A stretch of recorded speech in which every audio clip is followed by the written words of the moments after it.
One person, one city can't stop climate change, though Denver's trying to do what it can through a network of changes, spending millions of tax dollars on small to mid-sized projects to make the city more environmentally friendly.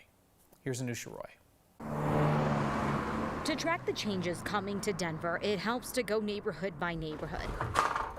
We start in Elyria, Swansea. It's e-bikes, so there's no emissions. Where the Northeast Transportation Connections Group has added a third spot for their e-bike library through a city grant. Helping people get out of those single occupant vehicles and just riding around and maybe cutting out 1 or 2 trips a day is definitely helping with the environment. That's significant because of the zip code. One of the most polluted in the nation. A mile away, the National Western Center is planning for renewable energy by installing solar panels. Between 5 and 10% of our power will come from this system. Joining the Northeast Early College High School in the Montbello neighborhood that'll build a carport with solar panels. We are focused on environmental justice, and this is an area in which might not have a lot of access to renewables. All of this is a part of a citywide program that includes energy donations to low-income DPS families to lower their electric bills by as much as 30%. The energy is going essentially back to the grid, so to Xcel's grid, and then it will credit families on their utility bills. So about 40% of the power will go to city buildings, and the rest of the power is going to go to residents of the Denver Housing Authority and also to low-income families who come to our subscription program through Denver Public Schools. The city has been working on going green for years, but really picked up momentum when Denver voters okayed a sales tax increase in 2020, setting aside $40 million a year for the cause. 2 years later, we have 37 staff people, and our budget is over $45 million.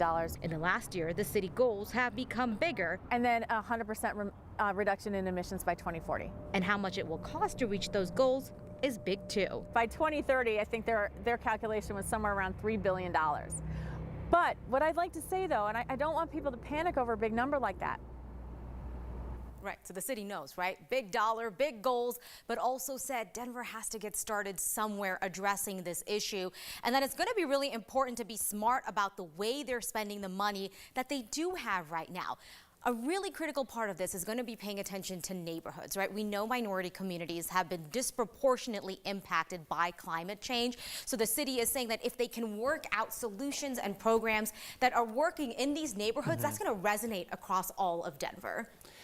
The goal is ambitious. There's a lot of cities around the world that are talking about zero emissions. As far as I know, Copenhagen, Denmark is the only one that's on track. They're on track to do this like by 2025, but they started from a far more sustainable place and model than we did. Right, and like we were just talking about, right, the momentum in Denver really took off in the last couple of years. And yeah, that timeline, it's going to be 2030, 2040 for Denver. And one of the things that they are really relying on right now is that there is a new rule in Denver that our big buildings, the one that are over 25,000 square feet, are going to have to cut down their emissions. They say that's going to have a really big impact.